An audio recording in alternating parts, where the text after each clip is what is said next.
I was giving my new boyfriend Ben a tour of my happy childhood home. But when we got to the basement, he stopped, his face went serious, and he whispered, "Why was this floor dug up?" I had no idea what he was talking about, but my uncle did. And the 50-year-old secret he told me changed my family forever. It was a perfect Saturday in June when I brought Ben home to meet my family properly. We'd been dating for about 8 months, and I knew he was the one. There was something solid about him, something real and grounded that made me feel safe. My family was having their annual summer barbecue, the kind of event that had been a tradition since before I was born.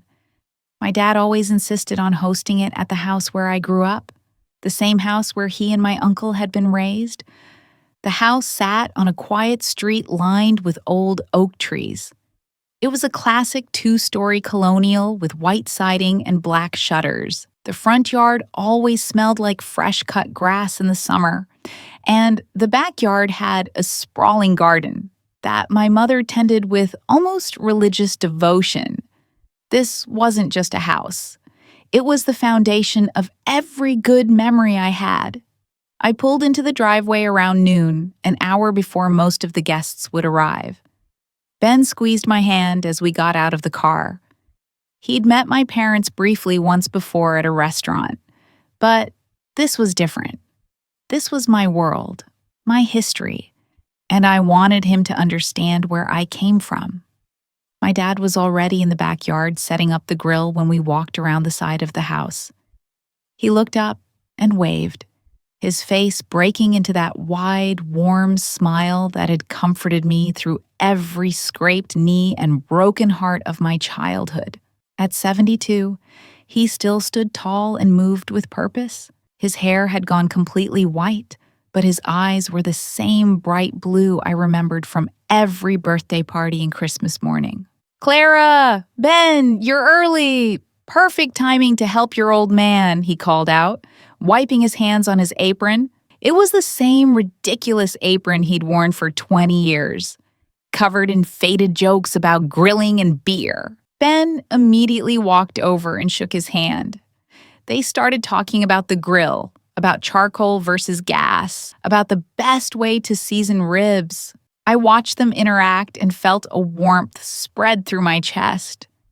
This was what I wanted. This easy comfort, this simple goodness. My mom came out of the kitchen carrying a huge bowl of potato salad. She set it down on the picnic table and pulled me into a tight hug. She smelled like sunscreen and the lavender soap she'd used my entire life. "Your uncle's inside making his famous coleslaw," she said. "Go say hi before he gets too focused and won't talk to anyone." Uncle Ray had always been the quieter of the two brothers. Where my dad was loud and jovial, Uncle Ray was thoughtful and reserved. He'd never married, never had kids of his own. When I was little, I used to think it was because he loved us so much that he didn't need his own family. Now, as an adult, I sometimes wondered if there was a sadness in him that I'd been too young to recognize. I found him in the kitchen, carefully shredding cabbage with the kind of precision that made you think he was performing surgery. "Uncle Ray," I said, and he looked up with a small, genuine smile.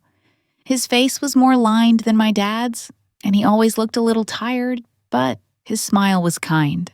"Clara Bear," he said, using the nickname he'd given me when I was 3. "Let me finish this, and then you can tell me all about this boyfriend of yours." I sat at the kitchen counter and watched him work. The kitchen hadn't changed in decades. The same yellow curtains hung over the sink. The same ceramic rooster sat on top of the refrigerator. The floor tiles were original to the house, a black and white checkerboard pattern that my grandmother had apparently chosen in 1965. "He's really great, Uncle Ray. I think you'll like him. He's a project manager for a construction company. It's commercial buildings mostly, but he knows everything about houses and structures and all that practical stuff I never paid attention to." Uncle Ray nodded slowly. "You're Dad mentioned that. Good, steady work. Sounds like a good man. He is, I said. And I meant it. The afternoon unfolded exactly as these gatherings always did. Cousins arrived with their kids. Neighbors from down the street showed up with side dishes and stories. My dad held court by the grill, flipping burgers and telling the same jokes he'd told for 30 years. Everyone laughed anyway. That was the thing about my dad. He had this gift for making people feel comfortable, for turning any gathering into a celebration. Ben fit right in. He played cornhole with my teenage cousins. He listened to my aunt's long story about her garden. He complimented my mom's potato salad 3 separate times, and I could tell she was already planning our wedding in her head. Around 3 o'clock, before the serious eating began, I grabbed Ben's hand. "Come on," I said. "Let me give you the full tour before it gets too crazy out here." We went in through the back door, and I immediately slipped into tour guide mode. This was my favorite part of bringing someone new to the house. I got to relive all my memories through their fresh eyes. So, this is the kitchen, which you saw. But see that little dent in the doorframe? That's where my dad measured my height every year on my birthday. See, there's my name and the dates, all the way from when I was 3 until I was 18 and left for college. Ben leaned in close to look at the pencil marks and dates. He traced them with his finger, and something about that gentle gesture made my heart squeeze. "You really had a happy childhood here, didn't you?" he said. "I really did," I answered. And it was the complete truth. I led him into the living room. This is where we had the Christmas tree every year, always right in that corner by the window. And see that couch? I learned to read on that couch. My mom would sit with me every single night, and we'd go through book after book. I can still remember the way she'd change her voice for different characters. The living room was frozen in time, like a museum of 1990s middle-class comfort. The furniture was dated but clean. Family photos covered every surface. There was me at 5, missing my front teeth. Me at 10, holding my first place ribbon from the science fair. Me at graduation, standing between my parents, all of us grinning like we'd won the lottery. "And this," I said, pointing to a small scratch in the hardwood floor near the window, "is where I crashed my tricycle when I was 4. I was racing through the house even though I wasn't supposed to ride inside, and I hit the corner of the coffee table and went flying. I needed 3 stitches in my chin. See?" I tilted my head up and showed him the tiny scar.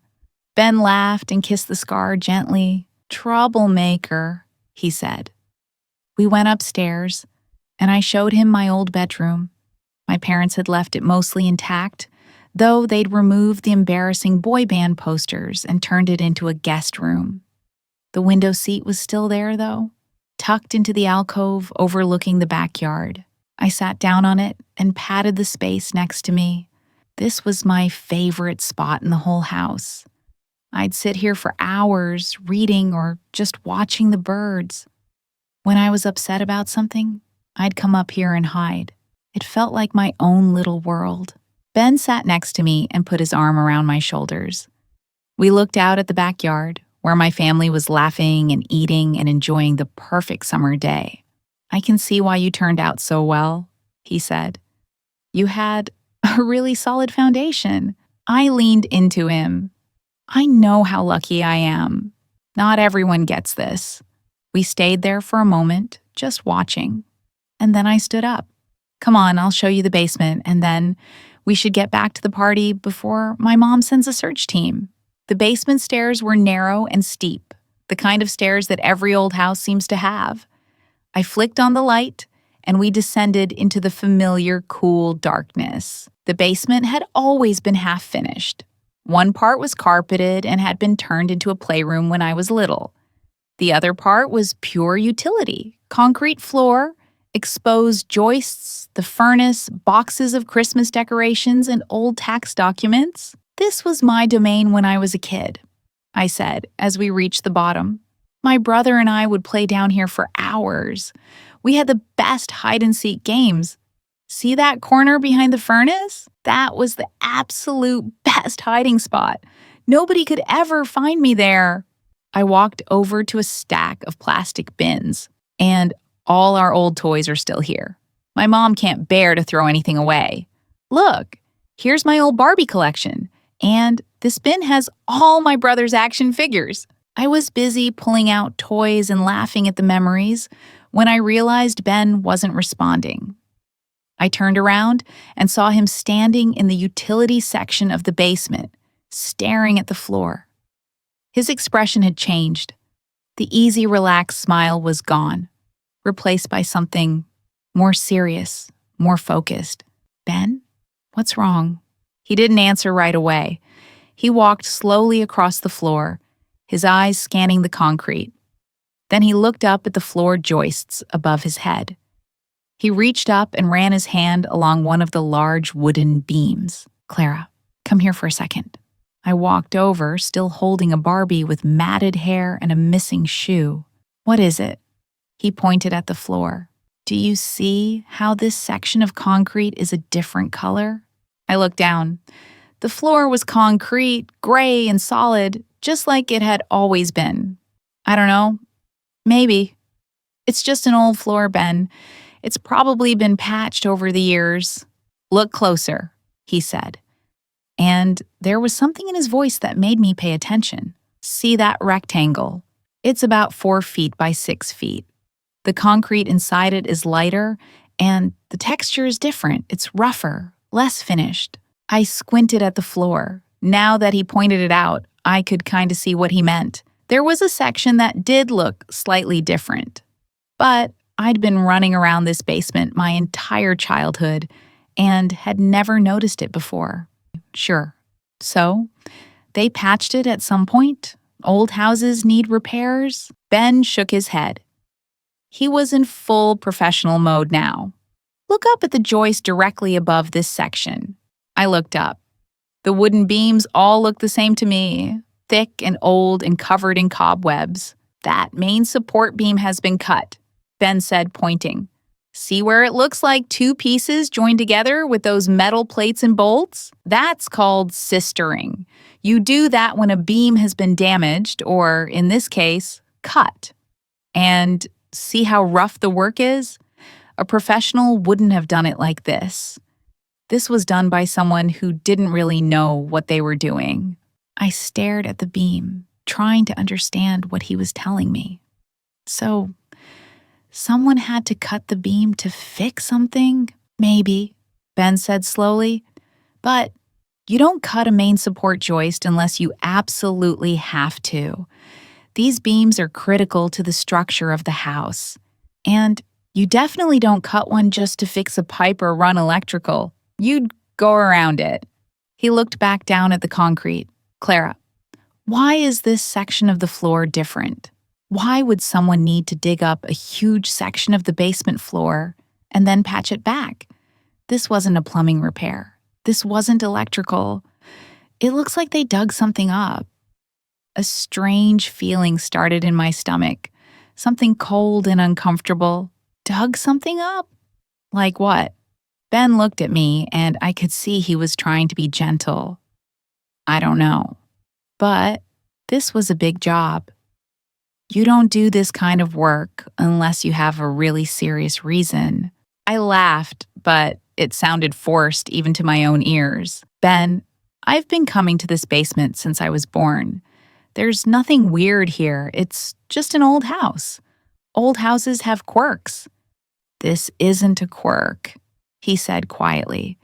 This is a major repair that someone did without professional help. When was this house built? 1965, I said. My grandparents built it.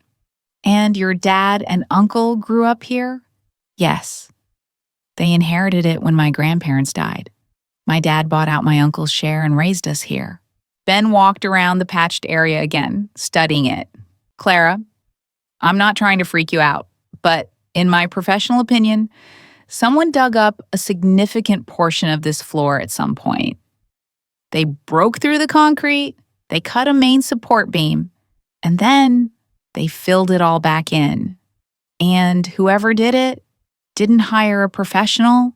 I opened my mouth to argue again, to defend my perfect childhood home, when I heard footsteps on the basement stairs.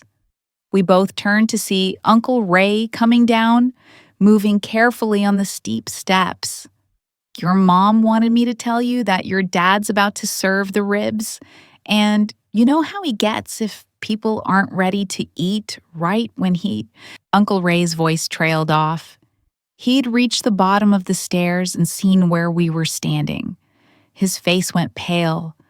Not just pale, but the color of old paper. His hand gripped the stair railing so hard his knuckles turned white. "What are you doing over there?" His voice came out strangled. "Wrong. Uncle Ray, are you okay?" I took a step toward him, genuinely worried. He looked like he might pass out. His eyes were locked on the section of floor where Ben and I stood. He swallowed hard, and I watched his throat work like he was trying not to be sick. "Why are you looking at the floor?" Ben spoke up, his voice calm and professional. "I was just noticing the repair work. I'm in construction, and I was curious about when and why someone had to dig up this section." Uncle Ray closed his eyes. For a long moment, he just stood there at the bottom of the stairs with his eyes closed, breathing carefully. When he opened them again, there were tears in them. "Clara, can I talk to you alone for a minute?" "Uncle Ray, what's wrong?" The cold feeling in my stomach was spreading, turning into real fear. I'd never seen him like this. "Please," he said, "just for a minute. Ben, would you mind giving us a moment?" Ben looked at me, and I nodded. He squeezed my shoulder and headed up the stairs. As he passed Uncle Ray, my uncle actually flinched, like the floor itself was causing him physical pain. When Ben's footsteps had faded, Uncle Ray walked slowly toward me. He looked at the patched floor like it was a grave. "There's something you don't know about your grandfather," he said, finally. His voice was quiet and heavy with something I'd never heard before. "Grandpa? What does he have to do with this?" Uncle Ray ran his hand over his face. He suddenly looked much older than his 70 years. "Your dad and I have kept a secret for 50 years. I never thought anyone would ever notice. We swore we'd take it to our graves." My heart was pounding now. "Uncle Ray, you're scaring me." He looked at me, and the pain in his eyes was so raw it almost made me look away. "Your grandfather was not the man everyone thought he was. In public, he was respectable, successful. Everyone liked him. But at home with us, he was different. He was cold, sometimes cruel. He and your grandmother barely spoke to each other. She died first when your dad and I were in our early 20s. A heart attack, sudden. And then, 2 years later, your grandfather died too. Another heart attack, they said. Quick. He was only 55. I'd heard all of this before. My grandfather had died in 1975, long before I was born. I'd seen pictures, a serious-looking man in a suit. I'd never thought much about him. I know all that, Uncle Ray.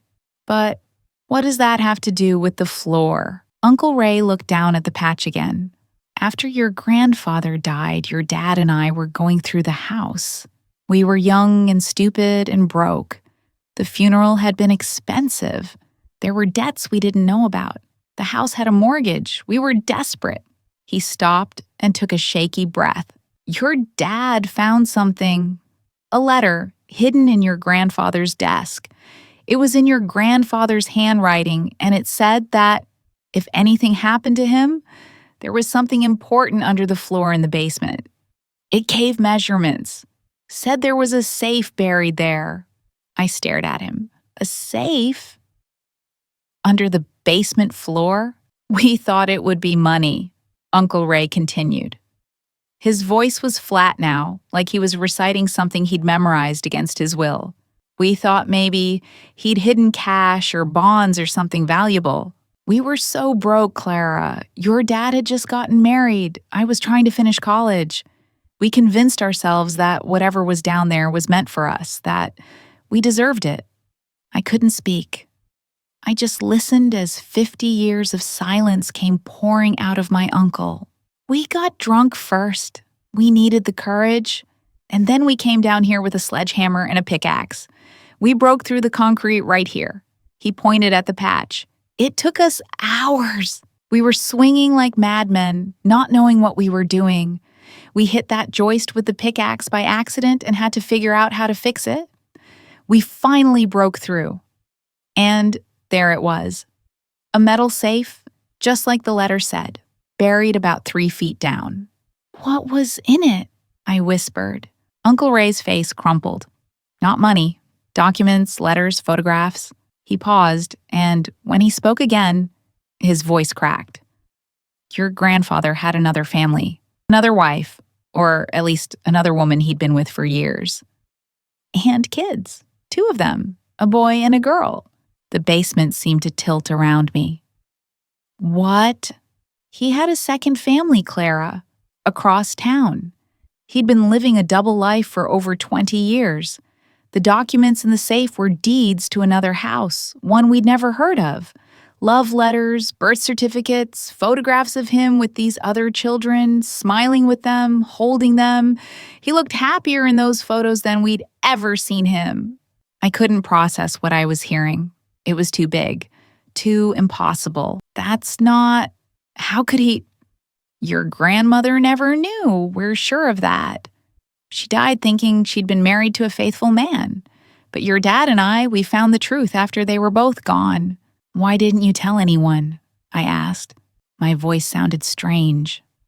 Uncle Ray looked at me with so much pain it hurt to see. Because we were young and stupid and scared.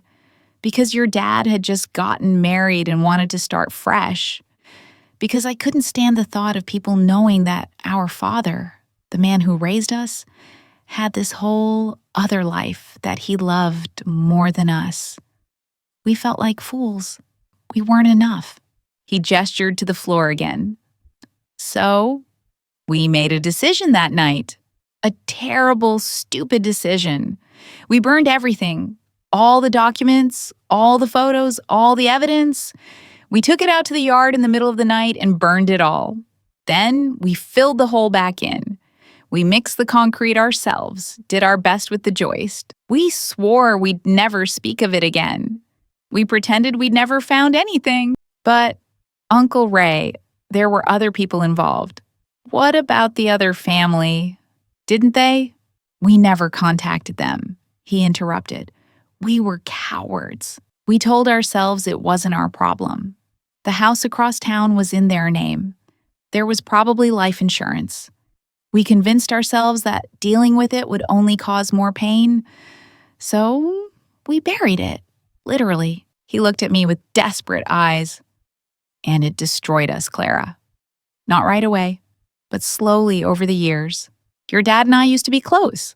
We were best friends growing up, but after that night, there was always this thing between us, this guilty secret. We could barely look at each other. He'd try to talk to me at family gatherings, and I'd make excuses and leave. I see him a few times a year at things like this, and we're polite, but it's hollow. We killed our brotherhood that night when we buried the truth. Tears were running down his face now. I never married because I felt like I was carrying this rot inside me. How could I build a life with someone when I was living a lie? And your dad?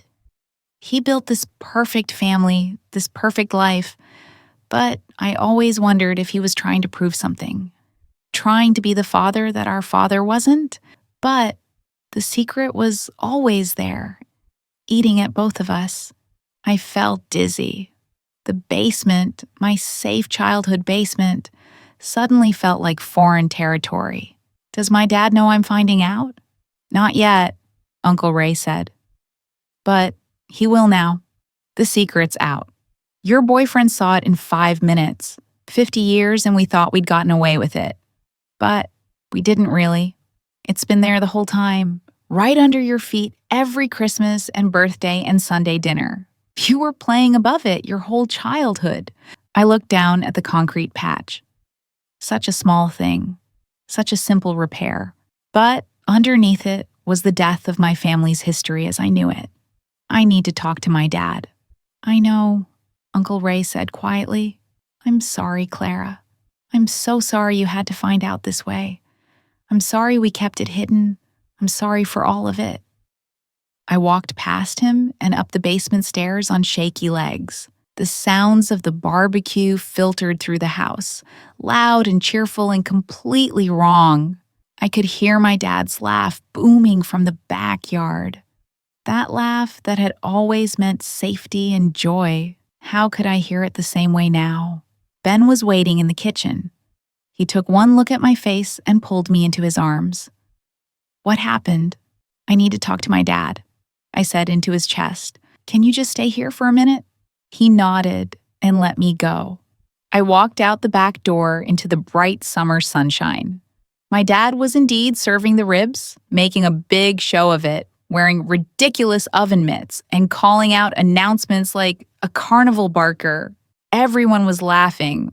My mom was smiling at him with the same affectionate exasperation she'd had for 45 years of marriage. I walked up to him and touched his arm. Dad, can I talk to you inside? He looked at me and his smile faltered. He could always read me. Honey, what's wrong?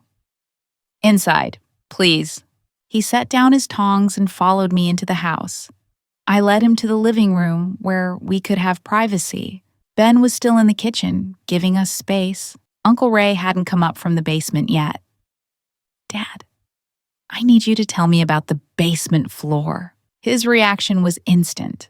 Every bit of color drained from his face. His mouth opened, but no sound came out. He stared at me like I'd just told him I knew he'd committed murder. In a way, I suppose I had. The murder of the truth. Uncle Ray told me, I said. Ben noticed the repair. He's in construction. He saw it in 5 minutes. My dad sat down heavily on the couch. The couch where I'd learned to read. He put his face in his hands. Oh, God. Is it true? Did Grandpa really have another family? His shoulders started shaking. My father, the rock of our family, was crying. Really crying. Yes, he choked out. It's all true. I sat down next to him, and my own tears started. Not for the grandfather I'd never known, but for the weight my father had carried alone for 50 years. Why didn't you tell anyone? He looked up at me, his face wet and broken. Because I was 24 years old and terrified. Because I'd just married your mother and I wanted to start over. I wanted to build something good, something clean. I didn't want to carry that shame into my new life. But you did carry it, I said softly. You carried it every day. He nodded miserably. I tried to bury it, but it never went away. Every time I came down to that basement, I saw that patch and remembered what we'd done. Not just finding out about Dad, but burning the evidence, erasing those other people from existence. They were our half-siblings, Clara. A brother and sister we never acknowledged. We were cowards. What happened to them? I don't know. I swear to you, I don't know. Ray and I never tried to find out. We were too ashamed, too scared. We told ourselves it was better to leave it alone. But the truth is, we were just protecting ourselves. I wiped my eyes. And Uncle Ray? My dad let out a sound that was half laugh, half sob. Ray, my baby brother. We used to tell each other everything. But after that night, we couldn't. Every time we were together, all I could see was him swinging that sledgehammer. All he could see was me lighting the match to burn those papers. We made each other sick with guilt. I love him. I've always loved him. But I destroyed our relationship that night. We sat there together in the living room, surrounded by all those smiling photos, and cried. Outside, the party continued. My mother's voice called out something cheerful. A child shrieked with laughter. The normal, happy sounds of the family I thought I knew. I tried to be different than him, my dad said after a while. I tried to be present, faithful, open. I wanted you and your brother to have everything I didn't have. I wanted to build the family I wished I'd had. You did, Dad. You gave us a beautiful childhood, but it was built on a lie, he said bitterly. Just like my father's life was built on lies. Maybe I'm not that different after all. You are different, I said firmly. You were a scared kid who made a bad decision. That doesn't erase 45 years of being a good father and husband. He looked at me with such hope and such doubt. Can you forgive me? I thought about it. Really thought about it. My grandfather's betrayal wasn't my father's fault.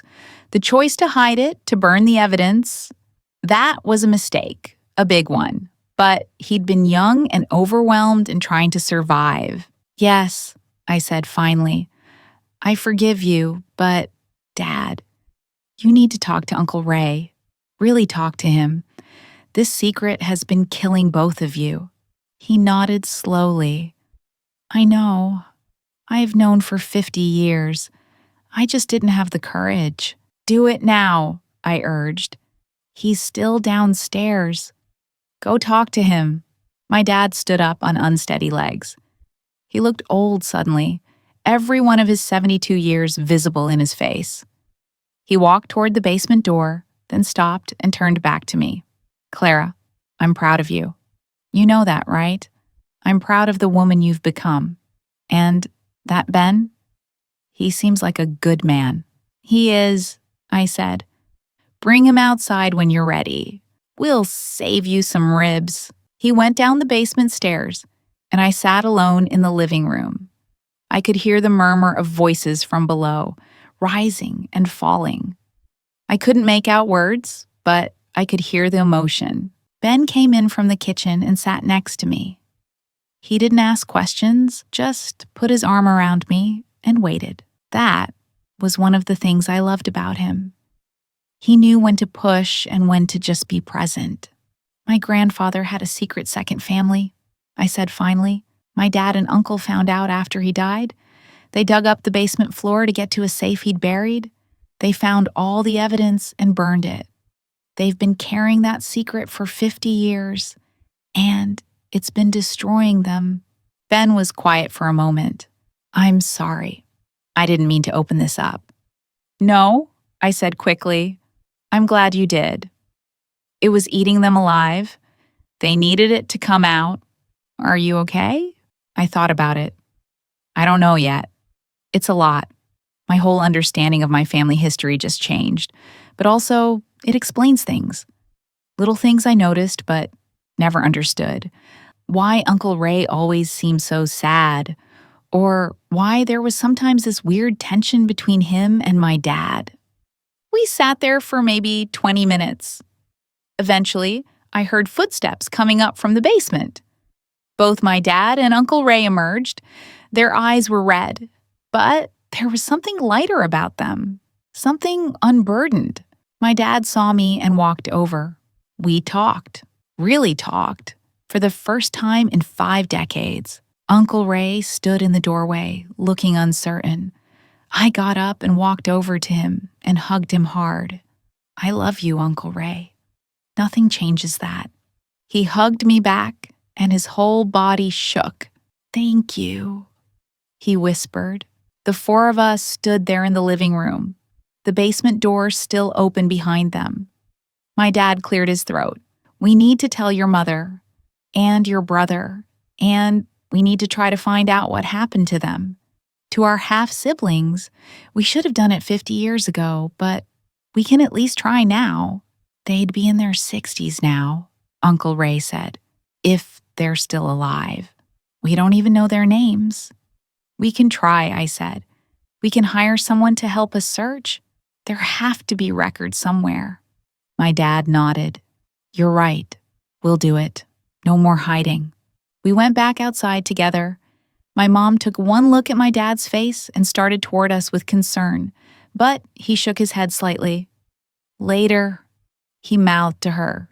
She frowned but nodded and went back to the guests. The barbecue continued, but it was different now. My dad and Uncle Ray sat next to each other at the picnic table, actually talking, actually looking at each other. It was the first time I'd seen them sit together like that in years. Usually, they stayed on opposite sides of the yard. Ben stayed close to me. At one point, he leaned over and whispered, "Are you sure you're okay?" "I'm processing," I said. "It's weird. I feel like I should be more upset, but mostly I just feel sad for them, for my dad and uncle. They've wasted so much time." "Not wasted," Ben said. "Just lost. But maybe they can get some of it back now." As the sun started to set and guests began to leave, my mom finally pulled me aside. "What happened today?" "Your father's acting strange, and he and Ray have been attached at the hip all afternoon." I looked at my dad, and he nodded. With his permission, I told my mom everything. She listened with wide eyes, her hand over her mouth. When I finished, she was crying. "All this time," she whispered. "He's been carrying that all this time." "He didn't want to burden you," I said. She shook her head firmly. "We're partners. You carry burdens together. That's what marriage is." She marched over to my dad and took his hand. He looked surprised, then grateful, then broke down crying again. She held him while he sobbed out 50 years of guilt and shame. Uncle Ray looked away, giving them privacy, but I saw him wipe his own eyes. By the time everyone had left and it was just family, we were all exhausted. We sat in the backyard as the fireflies came out, not talking much, just being together. My brother had been told everything over the phone and was planning to come visit the next weekend. He'd been shocked, but supportive. "We'll start searching next week," my dad said into the quiet. "We'll find a private investigator or a genealogy expert, someone who can help us track them down. If they're out there, if they want to know about us, we owe them that."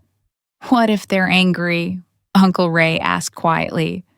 "We burned the only things they might have wanted, proof that their father acknowledged them." "Then they have a right to be angry," my dad said, "and we'll apologize. It's 50 years too late, but we'll do it anyway." When Ben and I finally left, it was almost 10 at night. I hugged my parents and my uncle extra tight. "I love you all," I said. "We'll get through this together." In the car, Ben reached over and took my hand. We drove in silence for a while. Finally, I said, "Thank you." "For what?" "For noticing. For caring enough to ask questions, for being here." He squeezed my hand. "I'm always gonna be here." "I know," I said, and I meant it. In the span of one afternoon, my understanding of my family had been shattered and rebuilt, but through it all, Ben had been my constant, my solid ground. Over the next few weeks, my family began the work of uncovering the truth. My dad hired a private investigator who specialized in finding lost family members. It took time and a lot of dead ends, but eventually, they found them. A brother named Michael, who was 68 and lived in California, and a sister named Patricia, who had died 10 years earlier from cancer. Michael was initially suspicious when the investigator contacted him, but he agreed to talk. My dad called him, and they spoke for 3 hours that first time. Michael had known about us. His mother had told him and his sister the truth before she died. He'd wondered his whole life if we knew about them, if we'd rejected them on purpose. My dad told him everything. About finding the safe, about burning the documents, about the 50 years of guilt. Michael was quiet for a long time. Then he said, "At least now I know. I spent my whole life thinking you knew about us and just didn't care." "I'm so sorry," my dad said. "I can't undo what we did, but I want you to know you have family here if you want it." It took time, but slowly, Michael began to open up. He sent photos of himself, of his kids, of Patricia before she died. My dad sent photos of us, of the house, of the life that had been built on silence. They talked on the phone regularly. Michael even agreed to visit the following summer. Uncle Ray struggled more than my dad. The guilt he'd carried had put down deep roots. But with the secret out, he started to seem lighter. He began joining us for more family dinners. He laughed more easily. One night, he pulled me aside and said, "Thank you, Clara. You saved us." "Ben saved us," I corrected. "He was the one who saw it." "But you had the courage to face it," Uncle Ray said. "We never did. We would have taken it to our graves if you hadn't pushed." The house itself felt different now. When I visited, I could still see all the happy memories, but they were now layered with this deeper understanding. The basement was no longer just the place where I'd played hide and seek. It was also the place where my father and uncle had confronted the worst truth of their lives and made a choice that haunted them for decades. But somehow, knowing the truth made the house feel more real, more honest. The happy memories weren't lies. They were real. But so was the pain and the mistakes and the secrets. That's what families are, I realized. They're not perfect picture books. They're complicated, messy collections of people trying their best and sometimes failing. The following spring, Ben and I got engaged. We were in that same basement, actually, because he has a weird sense of humor. "This is where we found the truth," he said, as he got down on one knee. "I want to build our future on honesty. No secrets, no buried safes, just us, being real with each other." I said yes through tears and laughter. At our wedding that fall, Michael came. He walked in looking nervous, but my dad went straight to him and hugged him hard. "Brother," my dad said, and Michael hugged him back. They stood there for a long moment, two old men who'd been denied a lifetime of brotherhood, finally acknowledging each other. Uncle Ray met Michael too, and they talked for a long time at the reception. I watched them from across the room. Three brothers, finally together. It was 50 years too late, but it was something. As I danced with Ben at our wedding, surrounded by the complicated, imperfect family I loved, I thought about that afternoon in the basement, how one simple observation had unraveled 50 years of secrets, how the truth, as painful as it was, had set everyone free. "What are you thinking about?" Ben asked. "About foundations," I said. "About how sometimes they crack and you don't even know it until someone who knows what to look for points it out." He smiled. "And then you have to decide. Do you keep covering it up or do you do the hard work of repairing it?" "We repaired it," I said. "You did," he agreed. My dad cut in to dance with me then. As we swayed to the music, he said quietly, "I'm grateful for you, Clara, and for Ben. You gave me back my brother. You gave me a chance to make some things right. You did the hard part, Dad. You faced the truth." He shook his head. "Only because you and Ben found it. We would have kept hiding forever. But you didn't," I said. "When it came out, you dealt with it. That takes courage, too." As the song ended, I looked around the room. My mother and Uncle Ray were talking to Michael, all of them laughing at something. My brother was introducing Michael's daughter to some cousins. Ben was talking to my childhood friends, already part of the fabric of my life. Everyone was together, imperfect, complicated, honest, and together. My family was built on a 50-year-old lie, hidden beneath the basement floor of my childhood home. It took my boyfriend 5 minutes and a trained eye to see the cracks in the foundation. But those cracks, once exposed, let the light in. They gave us a chance to rebuild on something stronger than secrets. They gave us the truth.